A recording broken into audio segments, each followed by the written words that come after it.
ہمارے چینل کو سبسکرائب کریں اور بیل آئیکن دبائیں۔ السلام علیکم ورحمۃ اللہ وبرکاتہ۔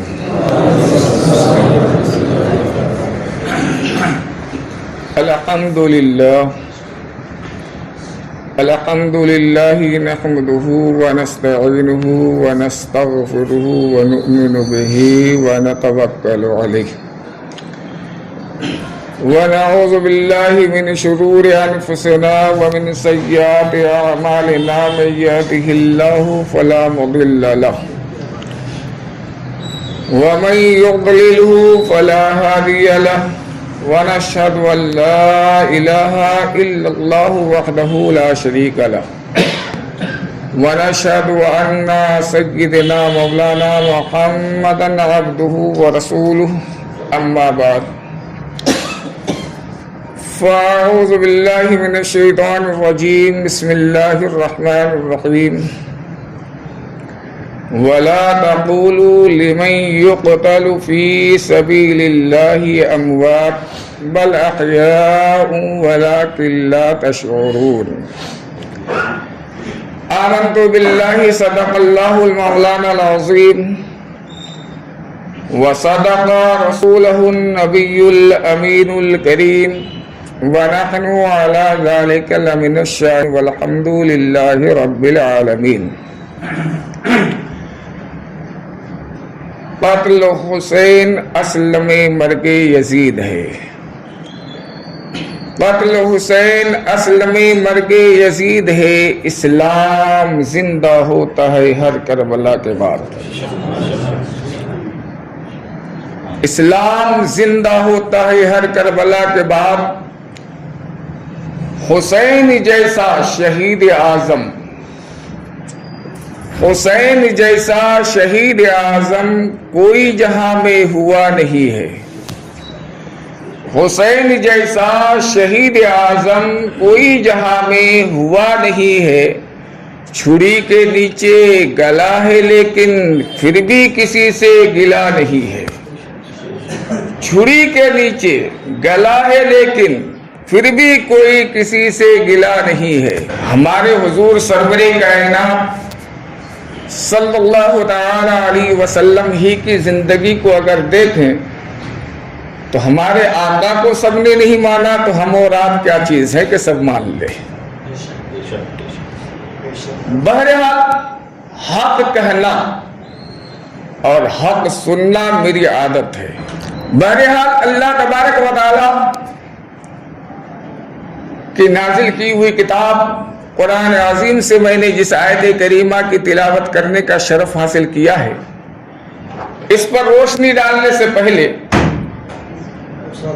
آئیے ہم اور آپ مل کر اپنے آقا و مولا جناب احمد مجتبی محمد مصطفیٰ ارواحنا روحی فدا پر ہدیہ درود پیش کریں اور پڑھیے اللہم صلی علی سیدنا شفیعنا حبیبنا مولانا محمد بارک وسلم صلاۃ و سلام علیک یا رسول اللہ صلی اللہ تعالی علیہ وسلم۔ اللہ تبارک و تعالی قرآن عظیم میں ارشاد فرماتا ہے وَلَا تَقُولُوا لِمَنْ يُقْتَلُ فِي سَبِيلِ اللَّهِ أَمْوَاتٌ بَلْ أَحْيَاءٌ وَلَكِنْ لَا تَشْعُرُونَ۔ اے لوگوں جو فی سبیل اللہ قتل کیے جائیں، جو فی سبیل اللہ شہید ہو جائیں، انہیں مردہ نہ کہو بلکہ کیا کہو، وہ زندہ ہیں، زندہ کہو۔ ان کی زندگی کا شعور، ان کی زندگی کو سمجھنے کی عقل، ان کی زندگی کو سمجھنے کی فہم و فراست ہمارے اندر نہیں ہے۔ اور آج یہ مہینہ محرم الحرام کا ہے، شہید اس دنیا میں نہ جانے کتنے ہوئے، اپنی شہادت دے کر اسلام کو سینچا، اسلام کو پروان چڑھایا. اور حقیقت یہ ہے کہ اسلام کے چاہنے والوں نے اپنے خون بہا کر اسلام کے پودوں کو ہرا بھرا کیا ہے. اور آج بھی اسلام ہم سے خون ہی مانگتا ہے، ہماری قربانی چاہتا ہے. اور لوگ جب جب بھی اسلام کو دبانے کی کوشش کی ہے، جب جب بھی اسلام کو دبا کر رکھنا چاہا ہے، اللہ تبارک و تعالی نے اپنے بندوں کو اتنی ہی ہمت اور اتنا ہی جذبہ عطا کیا ہے کہ اپنی جان کو قربان کر کے اسلام کو بچا لیا ہے. حضرات، آج میں بات کرنا چاہتا ہوں حضرت امام حسین رضی اللہ تعالیٰ عنہ کی. امام حسین سے پہلے بھی شہید بہت ہوئے ہیں، مگر ان کی شہادت کا چرچا اتنا نہیں ہے جتنا کہ شہید اعظم امام حسین کا چرچا ہے. وجہ کیا ہے؟ وجہ یہ ہے کہ پہلے کے لوگ جو شہید ہوئے تھے وہ کفار سے شہادت پائی تھی، اور یہاں جو شہید ہوئے ہیں تو اپنوں سے شہید ہوئے ہیں. لوگ یہ کہتے ہیں کہ امام حسین اور یزید کے اقتدار کی لڑائیاں تھی، مگر یاد رکھو کہ اقتدار کی لڑائی نہیں تھی، سرداری اور خلافت کی لڑائی نہیں تھی. اس لیے کہ سرداری اور خلافت کی لڑائی کیوں لڑتے بھلا؟ ذرا غور تو کرو کہ جس کے بچپنے کا عالم ہو اور میرے آقا کی پیاری زبان فرما رہی ہو کہ میرے حسین وہ حسین ہے کہ یہاں تو یہاں ہے، جنت کے بھی نوجوانوں کے سردار ہوں گے. جب سرداری جنت میں ملنے والی ہے تو دنیا کی سرداری کو کیوں نہ ٹھوکر مارے؟ دنیا کی سرداری، دنیا کی اقتداری، دنیا کے لیڈر بننا آپ کو یوں بھی پسند نہیں تھا، بلکہ آپ کو تو رب کائنات نے چن لیا تھا جنت کے سردار بنانے کے لیے. حضرات، اب یہی حسین ہیں. مختصر ٹائم میں مختصر سی باتیں بہت ہی امپورٹنٹ سے کہا جاتا ہے، بہت ہی نکتے کی باتیں میں آپ کو سمجھا کر رخصت ہونا چاہوں گا. یہی حسین ہیں میرے آقا صلی اللہ تعالی علیہ وسلم ہیں.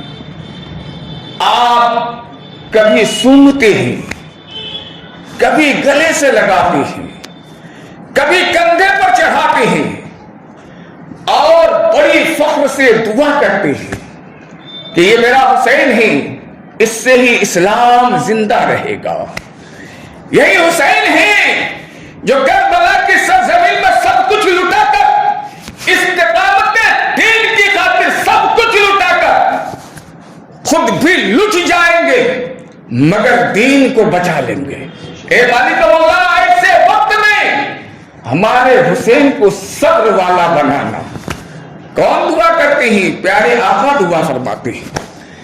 اب ذرا غور کریں کہ میرے رسول، میرے آقا رسول کائنات صلی اللہ علیہ وسلم اپنے نواسے حضرت حسین کو سونگا کرتے تھے.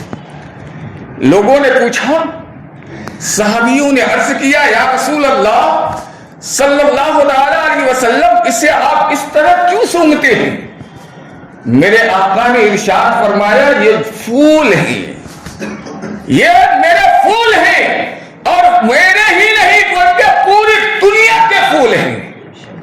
اب ذرا غور کریں، پھول کو سونگا ہی جاتا ہے. اب جب پھول کی بات آئی ہے تو میں ایک بات اور یاد آ رہی ہے، مگر اس سے پہلے ایک بات اور سماعت کر لیں. ایک وقت ایسا بھی تھا کہ میرے پیارے آقا جناب محمد رسول اللہ صلی اللہ علیہ وسلم اپنے نواسے حضرت حسین کو کندھے پر سوار فرماتے ہیں. اب جب سوار فرماتے ہیں تو حضرت حسین کا بچپنا تھا. آپ کے بچپن کے عالم میں آپ نے فرمایا میرے آبا میرے نانا مجھے لگام بھی چاہیے. آپ نے اپنا گیسوئے مبارک کو تھما دیا. یہاں بہت ساری باتیں نکلتی ہیں مگر میں آپ کو ایک طرف صرف رجحان دلانا چاہتا ہوں. صحابی نے دیکھا کہ کندھے پر حضرت حسین سوار ہیں اور میرے آقا سواری ہیں. صحابیوں نے پوچھا اے حسین تیری عظمت پر قربان, اے حسین تیری رفعت پر قربان, اے حسین تیری ذات مبارکہ پر قربان کہ تیرا سواری کتنی اچھی ہے. میرے آقا فرد محبت میں جواب دیتا ہے اے میرے صحابیوں تم نے یہ تو دیکھ لیا کہ سواری کتنی اچھی ہے مگر یہ بھی تو دیکھو کہ سوار کتنا اچھا ہے. سواری اچھی, سوار اچھا اور پھر ہاتھ میں لگام بھی اچھا. اب اس بات سے ایک بات ظاہر ہو جاتی ہے کہ میرے آقا نے اپنے کندھے پر حضرت حسین کو سوار فرمایا اور جب سوار کر کے لوگوں کو یہ درس دے دیا اور حضرت حسین کے لیے بھی یہ درس تھا کہ اے حسین جس طرح مصیبت کے پہاڑ پر میں سوار ہو کر دین کی حفاظت کرتا ہوں اور دین کو پھیلا رہا ہوں, ایک دن ایسا بھی آئے گا کہ مصیبتوں کے پہاڑ پر کھڑے رہ کر تمہیں دین کی حفاظت کرنی ہوگی. وہ وقت بھی آئے گا. اے حسین سنو, مکہ کے لوگوں نے مجھے بہت ستایا ہے, یہاں تک کہ پتھروں سے مار مار کر مجھے لہو لہان کر دیا ہے. کیا وہ واقعہ آپ کو معلوم نہیں کہ طائف رسول کائنات صلی اللہ علیہ وسلم تشریف لے جاتے ہیں اور طائف والوں نے رسول کائنات صلی اللہ علیہ وسلم کی پتھروں سے زخم کر دیتے ہیں اور لہو لہان کر دیتے ہیں. یہاں تک حدیثوں میں آتا ہے, تاریخ میں یہ آتا ہے کہ رسول کائنات کے سر کے اندر سے بہنے والا خون پاؤں کے انگوٹھے تک آ جاتا. فرشتے آتے ہیں یا رسول اللہ اگر آپ کہیں تو طائف دو پہاڑوں کے بیچ میں ہے, اگر آپ چاہیں تو میں دونوں پہاڑوں کو ملا دوں اور طائف والوں کو نیست و نابود کر دوں. مگر میرے آقا نے ارشاد فرمایا اے فرشتے میں اس لیے نہیں آیا ہوں بلکہ رب کائنات نے مجھے رحمت للعالمین بنا کر بھیجا ہے, میں رحمت بن کر آیا ہوں. میں ایسا نہیں کر سکتا, میں ایسی دعائیں نہیں کر سکتا. رسول کائنات صلی اللہ علیہ وسلم نے ارشاد فرمایا فرشتے اگر آج یہ میرے ساتھ بدسلوکی کر رہے ہیں, اگر آج یہ میرے ساتھ بدتمیزی کر رہے ہیں, اگر یہ نازیبا حرکت کر رہے ہیں, مگر ایک دن آئے گا کہ ان کی اولادیں میرے گربیدہ ہوں گے, میرے اسلام کو سینچے گا اور سیراب کر دے گا. حضرات وہ وقت بھی آیا کہ طائف والوں نے ہی اسلام کی بہت ہی زیادہ پاسداری کی اور اسلام کو سینچا. میں یہ بتانا چاہتا ہوں کہ حضرت حسین کو رسول کائنات صلی اللہ علیہ وسلم نے اپنے کندھے پر سوار کر کے یہ درس دے دیا اے حسین جس مصیبتوں کا سامنا میں کرتا ہوں, جس طرح کی تکلیفوں کو میں نے اٹھایا ہے, تم کو بھی ایسی تکلیفوں کو اٹھا کر دین کی حفاظت کرنی ہے اور دین میں چلنا ہے, دین کو بچانا ہے, تیرے ہی سے دین چلنا ہے اور دل کی اس کی احیا کرنی ہے. اللہ اللہ وہ وقت یاد کرو جب لگام پکڑایا تھا, گیسوئے مبارک رسول کائنات صلی اللہ علیہ وسلم نے پکڑایا تھا تو یہ درس دیا تھا کہ حسین آج اسلام کا لگام میرے ہاتھ میں ہے اور کربلا کے میدان میں تیرے ہاتھ میں ہوگا, تمہیں اسے بچانا ہوگا, ہر حال میں اس کو بچانا ہوگا, مصیبتوں کا پہاڑ کیوں نہ ٹوٹ جائے مگر اسلام کو بچانا ہوگا. حضرات اب بات آئی ہے پھول کی, میں بات کہا تھا کہ آپ یاد رکھیں میں بتا رہا ہوں. ایک پھول کے باغیچے میں آپ جائیں, میرے آقا کے نواسے پھول ہیں مگر میں تو یہ کہتا ہوں کہ یہ پھول اس کی کیا قدر و قیمت, کوئی قدر و قیمت نہیں ہے. آج جو گلاب کو بہت بڑے انمول پھول سمجھتی ہیں، اس گلاب سے پوچھو کہ تمہیں مہک اور خوشبو کس سے ملی؟ تو حضرت حسین کے نانا کے پسینے سے ملا۔ ان کے پسینے کا کمال ہے کہ یہ گلابوں کا رحم ہے۔ یہ گلاب ہی نہیں، اگر آپ کسی چمنستان میں چلے جائیں، اگر اس میں ایک ہی طرح کے پھول ہوں تو اتنا خوبصورت نہیں لگے گا۔ جس چمنستان میں ہر طرح کے پھول ہوں وہ زیادہ خوبصورت لگے گا جس چمنستان میں ایک طرح کے پھول ہوں اس سے۔ بہرحال اس چمن میں اور چمنستان فاطمہ میں نہ جانے کتنے قسم کے پھول تھے، ہر ایک کا درجہ بھی ہے۔ حضرت حسین کا درجہ، حضرت حسن کا درجہ، حضرت علی کا درجہ، حضرت علی اصغر کا درجہ، حضرت علی اکبر اور حضرت علی اوسط کا درجہ، حضرت زین العابدین کا درجہ، ہر ایک کے درجات ہیں۔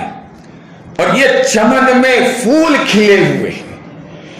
ان پھولوں کو دیکھو ذرا، سمجھو کہ جب پھول باغیچے میں ہوتا ہے، اگر کسی نیتا کی یا کسی لیڈر کی جیت ہوتی ہے تو مالی اسے توڑ کر لاتا ہے اور دھاگے میں پیروتا ہے، پھر اس جیتنے والے لیڈر کے گلے میں ڈالتا ہے۔ تو اس سے اس لیڈر کی جیت کی اہمیت ہوتی ہے۔ یہی وہ پھول ہے کہ اگر کسی کے پیر صاحب آ جائیں تو مرید ان کے لیے طرح طرح کے پھول کے ہار بناتے ہیں اور پھر پیر صاحب کے گلے میں ڈالتے ہیں، ان کی خوشی ہوتی ہے۔ اور یہی وہ پھول ہیں کہ اگر کوئی انسان جیت جاتا ہے، جنگ میں جیت جاتا ہے، اس کے گلے میں ڈالتے ہیں تاکہ جیت کا انعام ملے۔ حضرات، میں بتانا یہ چاہتا ہوں کہ یہ 82 نفوس قدسیہ جو سرزمین مدینہ سے مکہ اور مکہ سے کربلا کی سرزمین میں آئے، یہ ہر طرح کے چنے چنے ہوئے پھول تھے۔ اور جب سب پھولوں نے اپنی گردن کٹا دی اور دھاگوں میں پیوست ہو گئے تو اسلام کی گلی میں خود ہی ڈر گئے اور اسلام کو چڑھا دیا اپنا ہاتھ، تاکہ اے اسلام، میں تو اپنی زندگی دے کر تجھے جتا دیا اور اسلام زندہ ہو جا۔ اسلام کی احیاء انہی ہاروں سے ہے، اسلام کی بقا وہی حسین سے ہے، اسلام کی بقا وہی حور سے ہے، اسلام کی بقا وہی زین العابدین سے ہے، اسلام کی بقا وہی علی اصغر سے ہے، اسلام کی بقا وہی علی اکبر سے ہے، وہی اسلام کی بقا حضرت علی اوسط سے ہے۔ ان لوگوں نے اپنی قربانی دی، پھول سب کے سب ٹوٹے، مگر یاد رکھنا کہ انہیں ان پھولوں کو مردہ مت کہنا۔ کیا کہنا؟ بلکہ وہ زندہ ہے۔ ان کی زندگی کو سمجھنے کی طاقت، ان کی زندگی کو سمجھنے کی فہم و فراست ہمارے اندر نہیں ہے۔ وہ زندہ ہے اور آج بھی زندہ ہے۔ تو زندہ ہے واللہ، تو زندہ ہے واللہ، میری چشم عالم سے چھپ جانے والی۔ وآخر دعوانا الحمدللہ رب العالمین۔